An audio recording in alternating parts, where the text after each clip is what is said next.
Vamos en esta mañana a comenzar con el estudio acerca de la doctrina de los mormones. Es nuestro tercer estudio de doctrinas falsas. Vimos en primer lugar el catolicismo romano, después los testigos de Jehová, y en esta mañana vamos a comenzar con los mormones. Cuando el apóstol Pablo les escribía a los tesalonicenses en su segunda carta, en el segundo capítulo, Pablo escribía y les decía que ya estaba en acción el misterio de la iniquidad. O sea que estos poderes ocultos del mal estaban ya operando en la tierra. Y estos poderes del mal tienen un solo propósito principal: alejarnos de la verdad, de la palabra de Dios. Hacer que el hombre pueda desviarse del curso de la Biblia, o el hombre pueda a través de otros libros creer que Dios ha hablado, o hacernos creer que realmente la Biblia tiene errores o hay contradicciones, cuando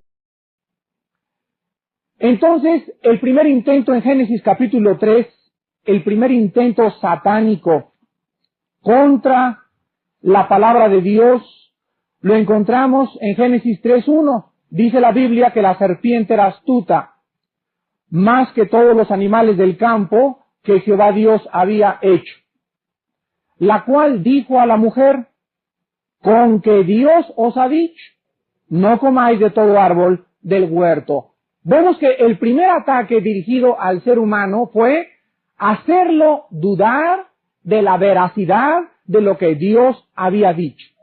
Con que Dios ha dicho, ¿de veras la Biblia es la única revelación de Dios? ¿De veras no hay otro libro que por ahí falte a la Biblia?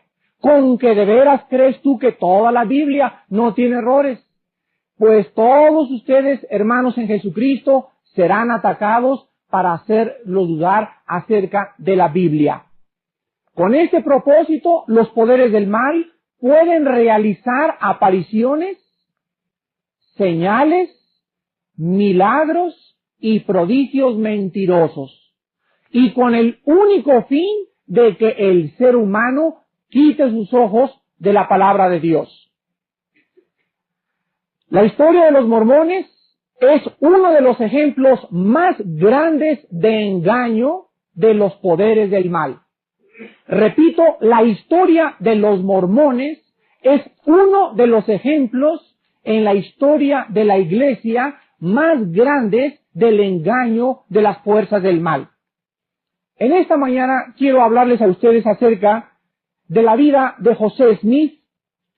Después vamos a ver un poco de historia acerca de la organización mormona, y después vamos a ver los libros sagrados, y en tercer lugar, las doctrinas de los mormones a la luz de la Biblia. Entonces, en esta mañana vamos a hacer un poco de historia, y vamos a comenzar a hablar acerca del fundador de esta secta que se llaman los mormones, o la Iglesia de Jesucristo, o de los santos de los últimos días. Son los dos nombres de la Iglesia de los mormones. José Smith nació el 23 de diciembre de 1805 en Sharon, Vermont, y fue el tercer hijo de José y Lucía Smith. Y en 1817, cuando José Smith tenía 11 años de edad, su familia se cambió de Vermont y se vinieron a radicar a Palmyra, Nueva York. Un día estaba José Smith a los 13 años leyendo Santiago capítulo 1, versículo 5, donde la Biblia dice: si alguno no tiene sabiduría, pídasela a Dios. Entonces él le pidió a Dios y le dijo: ninguna de las religiones en las cuales me encuentro ahorita me satisface. José Smith a los 12 años de edad estaba decepcionado de los católicos, de los protestantes, de los evangélicos, de los testigos de Jehová y de todo cuanto había. Los testigos de Jehová no existían todavía, de todas las religiones de su tiempo. Entonces él le dijo: Dios, muéstrame cuál es la verdadera de todas las religiones. Entonces se fue al bosque, y mientras estaba en el bosque, tuvo su primera visión cuando se le aparece un ser resplandeciente detrás de un árbol y le dice: este es mi hijo bien amado, a él escúchalo. Entonces la voz también le contestó y le dijo: José, todas las religiones están equivocadas y a ti te hemos escogido para fundar la verdadera religión. Esto ocurrió en la primavera de 1820, cuando José Smith tenía 14 años de edad. El 21 de septiembre de 1823, José Smith tuvo su segunda visión. Estaba junto a su cama y se le apareció un ser resplandeciente que le dijo: me llamo Moroni. Existe un libro, le dijo el ángel a José, escrito bajo una colina fulana de tal, donde vas a encontrar unas planchas de oro, y junto a las planchas de oro vas a encontrar también dos piedras que se llamaban el Tumim y el Urim. Y con estas dos piedras las vas a usar como cristales para traducir las planchas de oro donde se encuentra la revelación que el mundo necesita escuchar. Estas piedras, le dijo el ángel, estarían junto a las placas de oro, y el mismo ángel se le apareció la misma noche, 2 veces más, de acuerdo a la autobiografía de José Smith. Al día siguiente, José Smith fue a la colina que el ángel le había dicho. Y esa colina se llamaba Cumorá. Y encontró lo que el ángel había dicho. Escarbó y encontró unas planchas de oro como de 3 o 4 pulgadas de ancho, de oro, y estaban junto a las planchas 2 piedras resplandecientes. Pero ese mismo día que él encontró las planchas, el ángel le había dicho que no las podía tomar todavía, que se esperara hasta que tuviera instrucciones correctas. El día 22 de septiembre de 1827 pudo José Smith finalmente tomar esas planchas.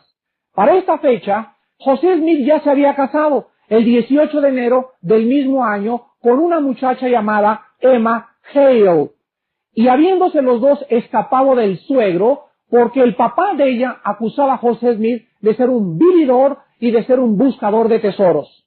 El papá de ella, el papá de Emma, le dijo a ella: José Smith lo único que quiere es encontrar dinero. Y para esa época José Smith había encontrado una vara que se llamaba Pipstone, que era un artefacto para buscar tesoros, y él quería encontrar tesoros a través de esa vara. El padre los correteó y se escaparon de la ciudad los dos, y el padre le dijo que cuando lo volviera a ver, él mismo lo iba a matar por haberse casado con su hija sin su consentimiento. Pasaron mucho tiempo cuando José Smith llevó las planchas a Nueva York al profesor Charles Anton. Y el profesor Charles Anton de Nueva York, un arqueólogo muy renombrado, descubrió que la escritura de las planchas era una escritura egipcia, caldea, asiria y arábica. En abril de 1892, José Smith comenzó a traducir el libro del Mormón. En mayo de ese mismo año, se le apareció Juan el Bautista, y le dijo Juan el Bautista que lo confirmaba en el sacerdocio de Aarón. Más tarde se le apareció Pedro, Santiago y Juan, los cuales le dijeron a él y a su amigo Cowdery, Oliver Cowdery, que los dos pertenecían al sacerdocio de Melquisedec. Sin embargo, el 26 de marzo de 1830, el libro del Mormón fue traducido oficialmente y se ponía por primera vez a la venta en la librería de Palmira, Nueva York. El 6 de abril de 1830 se organizó oficialmente la Iglesia de Jesucristo de los Últimos Días en la ciudad de Fayette, Nueva York. El 27 de junio de 1844, mientras José Smith y su hermano Hiram estaban encarcelados, una turba se apoderó de la cárcel porque José Smith comenzó a enseñar que él podía tener muchas esposas. Y entonces escribió en uno de los artículos de fe del libro Doctrinas y Convenios un escrito dirigido a su esposa Emma, donde decía este escrito: Emma, tienes que aceptar que José tu esposo necesita por lo menos 20 esposas más. y si no las aceptas, te irás a la condenación eterna. Entonces, como en aquella época, los americanos estaban casi al borde de la Constitución americana y de la guerra de independencia que acababa de sucederse algunos años atrás, la Constitución americana prohibía la poligamía. Entonces los lincharon a José Smith y a su hermano Hiram en la cárcel, cuando en 1844, el 27 de junio, estaban siendo procesados por el delito de poligamía. A la muerte de José Smith le sucedió Brigham Young, el cual tuvo 25 mujeres y 56 hijos. Anoche que estaba estudiando y preparándome para este mensaje, le dije a mi esposa, estábamos en Cuernavaca descansando anoche, y le dije, ¿qué te parecería? Ella no sabía lo que estaba preparando. Le dije, ¿qué te parecería que un ángel se me apareciera y yo te dijera, fíjate que un ángel me acaba de decir anoche que tengo por ahí 15 más que me están esperando? Y si tú no me obedecieras, yo te diría que el ángel me había dicho que te ibas a ir al infierno. Y entonces mi esposa me dijo, pues creo que los dos nos iríamos juntos, porque no lo aceptaría de ninguna manera. Entonces le dije, tú sabes que esto fue lo que la esposa de José Smith, un fundador de la secta de los mormones, le inventó a ella, y los dos estábamos muertos de la risa, porque de veras no es posible que esta muchacha haya podido llegar a creer, pero sin embargo las fuerzas del mal son tremendas. Vamos ahora a ver la iglesia mormona, su organización rápidamente. Y la iglesia de Jesucristo de los últimos días está dividida en 562 contingentes, 4.342 distritos y 793 ramas independientes. Un contingente es una agrupación mayor de iglesias comparada a una diócesis, arquidiócesis o un presbiterio protestante. Un distrito es comparado a una organización de iglesias locales. Y una rama independiente es un embrión del distrito, o sea, una iglesia nueva, pero aún no organizada. En la actualidad, hasta 1975, los mormones tenían 1942 extensiones misioneras y 98 misiones trabajando de tiempo completo.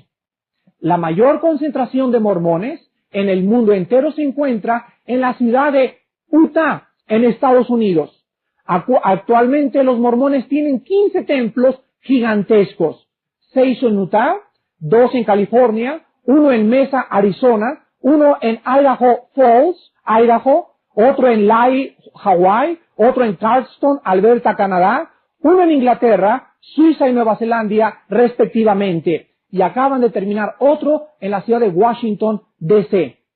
El templo mormón de mayor renombre de todos cuantos existen se encuentra en Salt Lake City, construido en el año 1853 a 1893.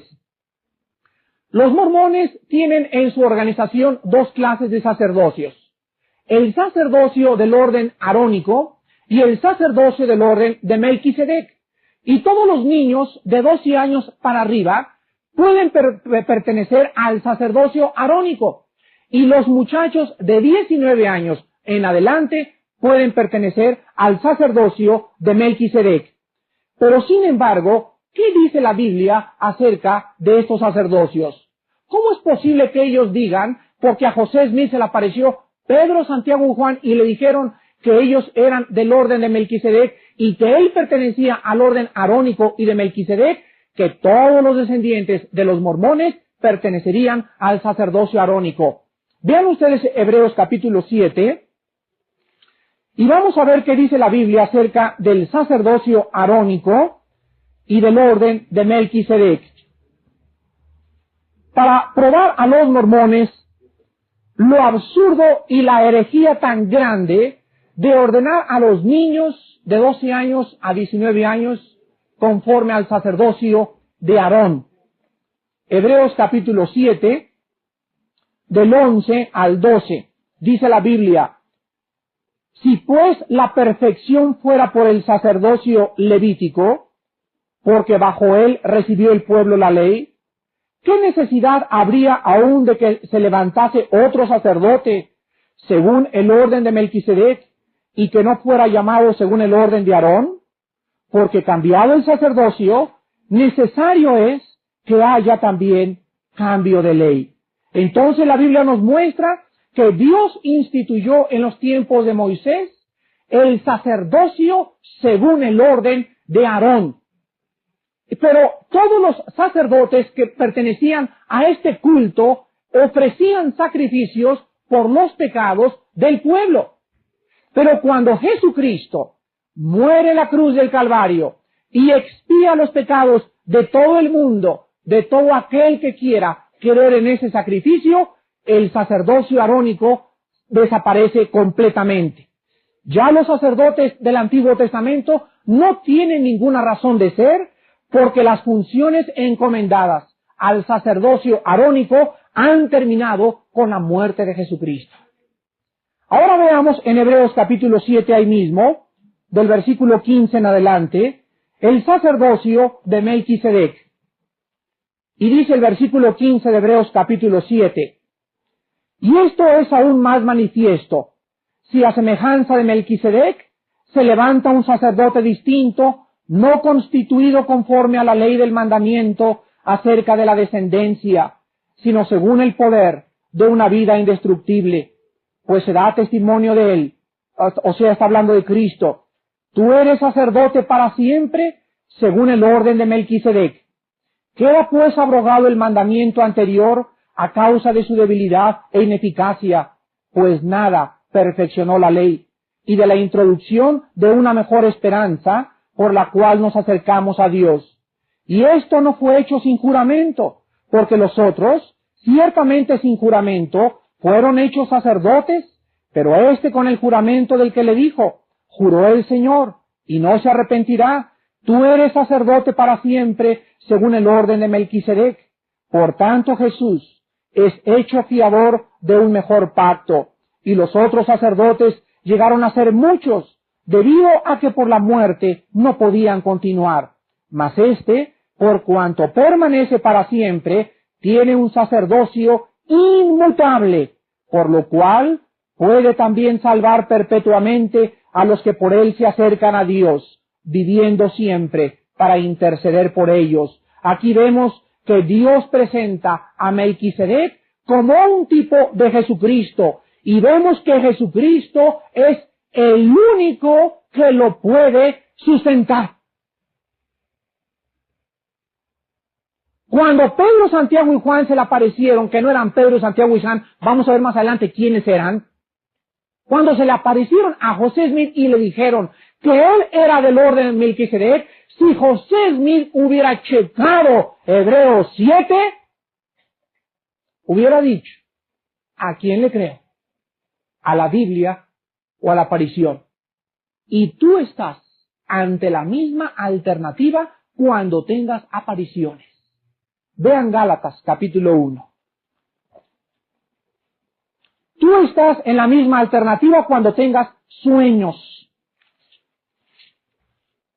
Tú estás ante la misma alternativa cuando tengas visiones. Y gracias a Dios que podemos comparar y cotejar y medir los sueños y las visiones y las apariciones con la inmutable palabra de Dios. Dice en Gálatas 1, del 6 en adelante, estoy maravillado. Le escribe Pablo a los Gálatas. Estoy maravillado de que tan pronto se hayan alejado del que los llamó por la gracia de Cristo para seguir un evangelio diferente. No que haya otro, sino que hay algunos que los perturban y quieren pervertir el evangelio de Cristo. Aquí entra José Smith. Mas si aún nosotros, fíjense ustedes, si aún nosotros o un ángel del cielo les anunciare otro evangelio diferente del que les hemos anunciado, sea anatema. La palabra anatema significa maldito. Pablo hace 2000 años, les escribió y les dijo a los Gálatas, si se aparece alguien y dice soy Peter Pan, o soy el lobo feroz, o soy Santa Cayetana, o soy la Virgen de Zapopan, o soy Santiago, o soy Juan, y cualquier cosa que les diga la visión no está de acuerdo a la palabra de Dios, sea maldito, reprende la visión. ¿Por qué no podemos confiar en las visiones ni en los sueños? Porque el poder de iniquidad ya está en acción. Porque los poderes del mal ya están operando con señales y prodigios mentirosos para engañar, aun si se dejan, a los mismos escogidos. La autoridad suprema de los mormones, o en la iglesia se le llama la primera presidencia, y se compone del presidente y de 12 consejeros. El actual presidente hasta 1975 era Harold B. Lee, y el cuerpo de rango inferior o el concilio de los 12, ese quórum de 12 hombres, son los que ponen al presidente y son los que los sustituyen cuando el presidente de los mormones fallezca. A todos los mormones se les prohíbe fumar, se les prohíbe tomar bebidas alcohólicas, se les prohíbe terminantemente tomar café o tomar té. Y todas estas cosas son bajo pena de excomunión o de salir fuera de la iglesia mormona. Número 3, los libros sagrados de los mormones. José Smith revisó la Biblia y cuando llegó a Génesis dijo, necesita algunas correcciones. Y José Smith comenzó a corregir la Biblia y a revisarla, y vemos que en los primeros 6 capítulos del Génesis, la Biblia que usan o la versión que usan la iglesia reorganizada de los mormones, encontramos que Adán se tuvo que bautizar. Se enseña también en la Biblia mormona que los hijos de Canaán fueron hechos de color negro por su pecado. Vemos también que en el capítulo 50 pone José Smith estas palabras. Él mismo se pone así: se anuncia la aparición de José, el futuro vidente de Dios, el cual traería cosas que salvarían a su pueblo. La iglesia, repito, de los mormones reorganizada, continúa usando hasta el siglo XX la versión revisada, aumentada y corregida de José Smith. Los mormones aceptan las revisiones hechas por José Smith con más autoridad que la misma Biblia. Pero sin embargo, ¿qué dice la Biblia? Vean Lucas capítulo 16. Lucas capítulo 16. En el versículo 19 al 31, encontramos a Abraham platicando con una persona que estaba en el infierno y diciéndole estas palabras. Lucas 16, del 19 al 31. Vamos a leer más adelante, versículos 27 en adelante, para ganarle al tiempo. Entonces le dijo Abraham, le dijo la persona que estaba en el infierno, te ruego, Padre, que le envíes a la casa de mi padre, porque tengo 5 hermanos para que les testifique, a fin de que no vengan ellos también a este lugar de tormento.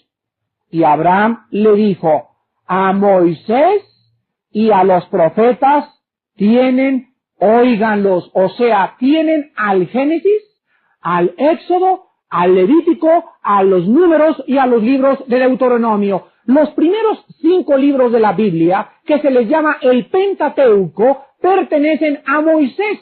Y esto fue escrito hace 2000 años. Parece que José Smith es o pretendió ser más sabio que el mismo Jesucristo, al haber cambiado el Génesis cuando Cristo mismo dijo, a Moisés ténganlo, a él pueden escuchar. Y cuando José Smith cambió el Génesis, habían pasado 18 siglos. Sin embargo, el mismo Cristo dijo que el Génesis y los libros de Moisés eran inspirados por Dios.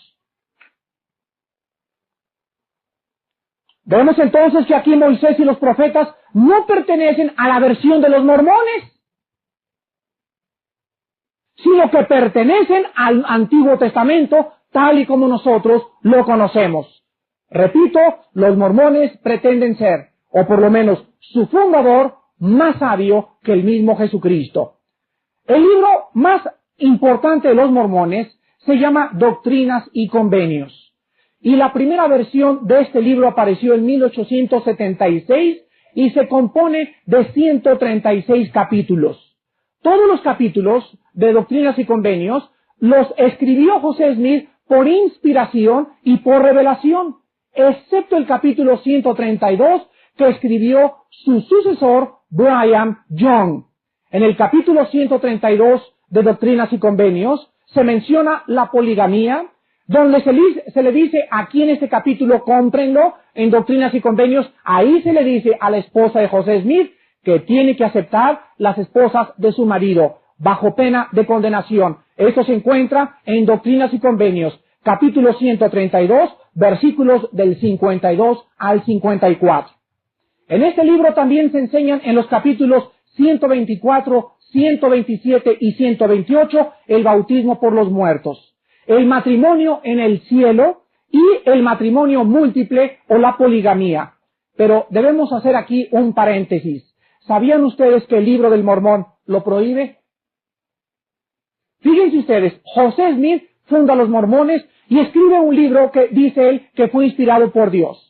Y después traduce otro libro que es el libro del Mormón, que también dice que es inspirado por Dios. Pero sin embargo, en un libro se le manda a su esposa, él mismo lo escribe, que tenga que aceptar las otras esposas. Y el libro de Mormón considera abominable la poligamía. La pregunta es, señores mormones, ¿cuál de los dos libros es inspirado por Dios? Y basta con este solo hecho para haber considerado a José Smith el mentiroso y el farsante más grande que ha tenido la historia de los engaños en el mundo.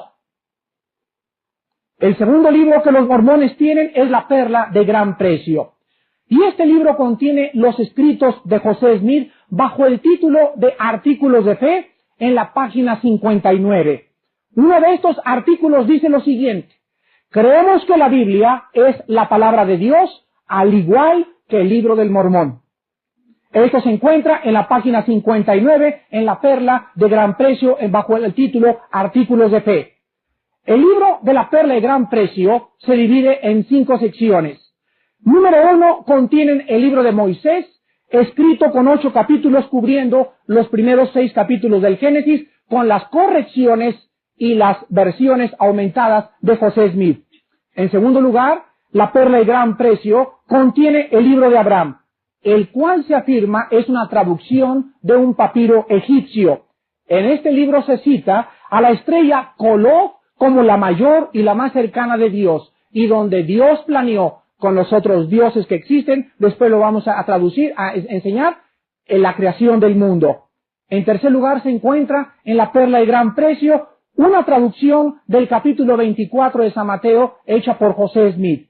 En cuarto lugar se encuentran porciones de la autobiografía de José Smith. Y en quinto lugar se encuentran los artículos de fe de la Iglesia Mormona. Pero vamos a ver las pruebas que los contradicen. Aun cuando los mormones consideran los libros de La Perla de Gran Precio, Doctrinas y Convenios, y los artículos de fe, y el libro del Mormón, los consideran más veraces que la misma Biblia y sin errores, fíjense ustedes que hace pocos años, damas y caballeros, se descubrieron los rollos del Mar Muerto.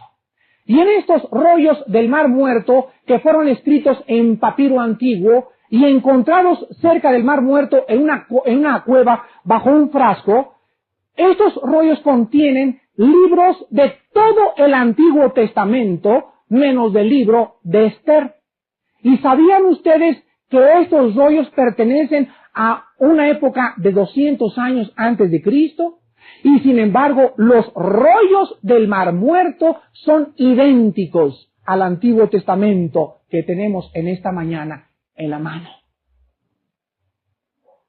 Los rollos del Mar Muerto es una de las pruebas arqueológicas más grandes que Dios ha permitido a sus hijos y a la iglesia cristiana para que nosotros comprobemos que el Antiguo Testamento tal como lo tenemos traducido de la Vulgata latina o de los escritos originales hebreos y aramaicos y griegos, son exactamente la forma como Dios lo diseñó.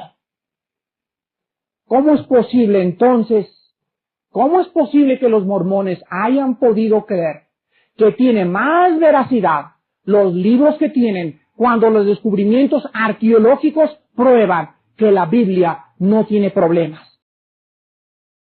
Vean ustedes Hebreos capítulo 1. Hebreos capítulo 1, versículos del 1 al 2.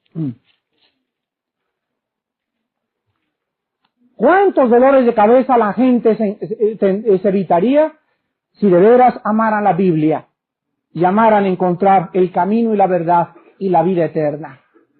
Dice en Hebreos capítulo 1, Dios habiendo hablado muchas veces, o sea, habló como 50,000 veces con los profetas, etcétera, etcétera, y de muchas maneras, o sea, habló a través de visiones, acuérdense. Jacob vio una escalera que se le aparecía aquí al cielo, o Job tuvo muchos sueños, o sea, Dios habló de muchas maneras a los padres por los profetas, pero en estos postreros días nos ha hablado por sueños, por visiones. No, en estos últimos días nos ha hablado por el Hijo, a quien constituyó heredero de todo y por quien asimismo hizo el universo. Hermanos en Jesucristo, amigos mormones que nos escuchan y que van a oír este cassette,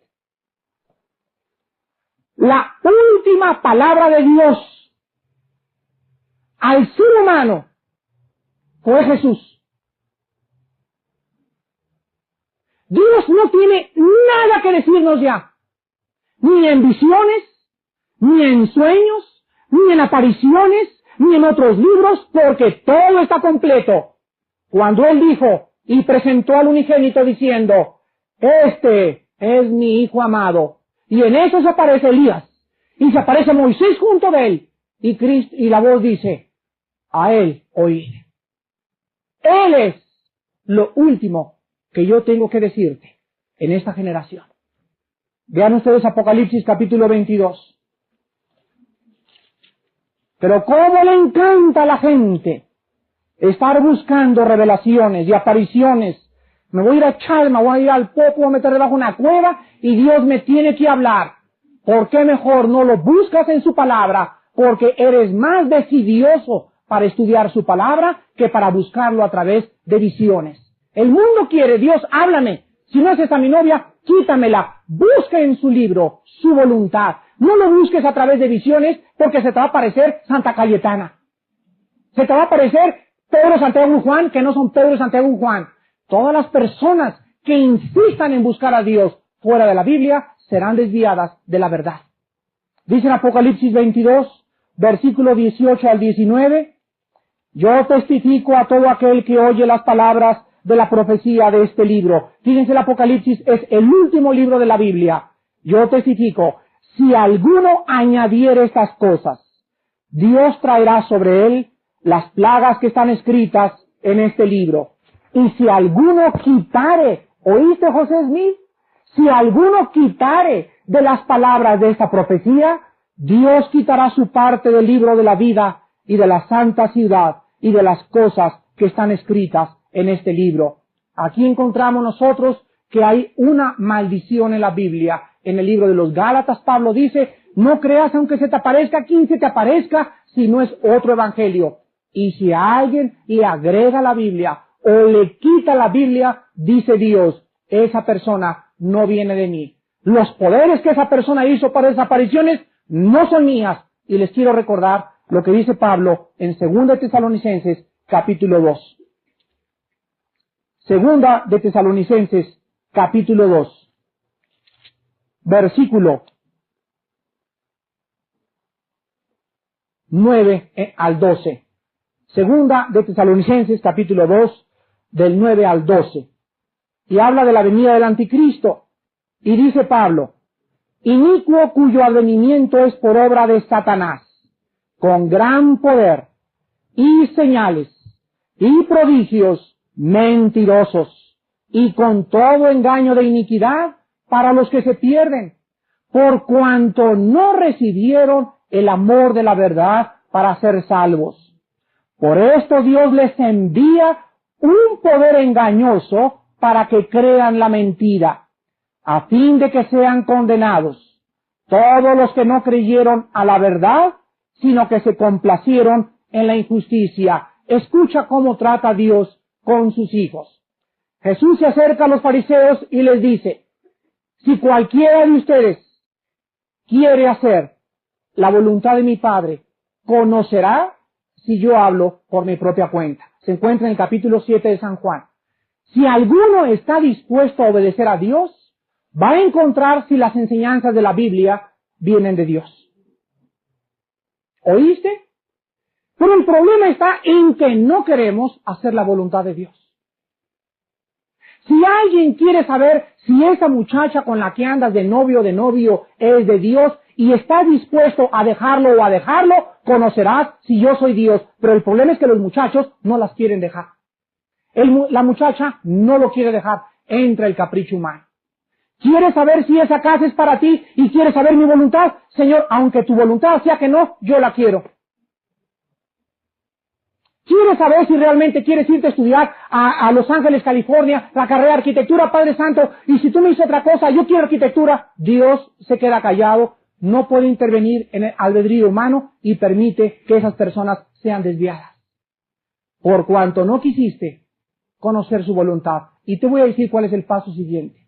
Dice la Biblia, en 2 Tesalonicenses, en el capítulo que acabamos de leer, que si alguna persona no ama la verdad, y rechaza la iluminación y la voluntad de Dios, entonces Dios como consecuencia, escuchen esto, Dios mismo le envía a esa persona un poder engañoso para que él crea deliberadamente la mentira. Vamos ahora a ver algunas de las doctrinas de los mormones a la luz de la Biblia.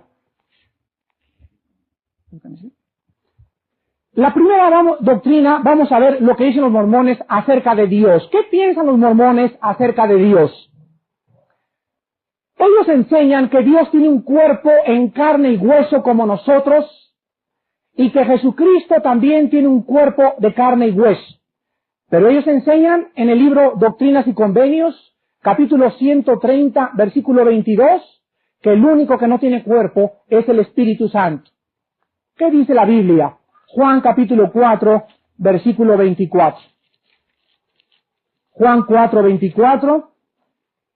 Es Cristo el que está hablando y dice, Dios es espíritu, y los que le adoran en espíritu y en verdad, es necesario que adoren. Comparen Juan 24 con Lucas 24, versículo 39.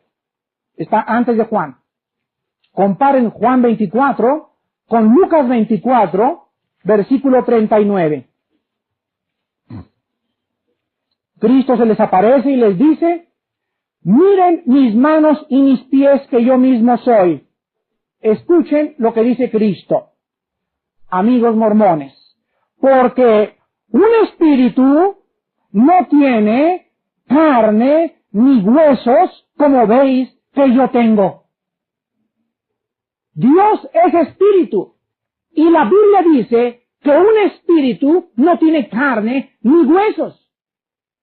Pero los mormones enseñan no solamente que Dios tiene un cuerpo de carne, porque la Biblia dice, y la mano de Jehová se extendió, y Dios oyó, y Dios vio, y Dios descendió. Todas esas metáforas que se usan en el Antiguo Testamento no implican que Dios sea un ser igual a nosotros. Se le llama en la Biblia el Espíritu, se le llama el Dios de justicia, se le llama el Dios de verdad. Pero la Escritura enseña muy claramente que un espíritu no tiene carne ni huesos. En segundo lugar, los mormones enseñan que hay miles de dioses, aparte del Padre, del Hijo y del Espíritu Santo. Y ellos enseñan también que todos nosotros algún día también seremos dioses. Dicen que los dioses fueron humanos antes de ser dioses y que tienen muchas esposas. y que todos los hijos de la unión de los dioses en el cielo son espíritus que están esperando ahorita nacer en este mundo. Pero sin embargo, en Éxodo capítulo 20, encontramos la enseñanza de la multiplicidad de los dioses de los mormones. Éxodo 20, del 1 al 3. Y habló Dios todas estas palabras diciendo: Yo soy Jehová tu Dios que te saqué de la tierra de Egipto, de casa de servidumbre. No tendrás dioses ajenos delante de mí. Deuteronomio capítulo 6, versículo 4. Oye Israel, nuestro Dios Jehová. Jehová, uno es. Deuteronomio 4, versículo 35 y versículo 39. A ti te fue mostrado para que supieras que Jehová es Dios y no hay otro fuera de él. Versículo 39. Aprende pues hoy y reflexiona en tu corazón que Jehová es Dios arriba en el cielo y abajo en la tierra y no hay otro. ¿Qué dice la Biblia acerca de lo que enseñan de que todos fueron dioses? Salmo 135, versículo 13. Salmo 135, versículo 13. Dice la Biblia: Oh Jehová, eterno es tu nombre, tu memoria, oh Jehová, de generación en generación. Isaías 40, versículo 28. Isaías 40, versículo 28. ¿No has sabido? ¿No has oído que el Dios eterno es Jehová, el cual creó los confines de la tierra? No desfallece, ni se fatiga con cansancio, y su entendimiento no hay quien lo alcance. Amigos mormones, la palabra eterno significa sin principio y sin final. Y la palabra Dios, esa pregunta que los niños hacen: oye hermano, ¿y a Dios quién lo creó? Es la pregunta más inteligente de los niños. Y yo les contesto, y tú tienes que contestarle lo mismo. Mira, amiguito, si a Dios alguien lo hubiera creado, no sería Dios. La palabra Dios es la palabra Yahvé en el hebreo y significa el que siempre ha existido. Entonces la palabra Dios, simplemente el Elohim, la pluralidad en las tres personas de la Trinidad, implica que los tres son una sola y las tres personas son diferentes, pero manteniendo los mismos atributos. ¿No? Y quiero acabar diciéndoles que cuando Dios hizo el universo una Trinidad, ¿sabías?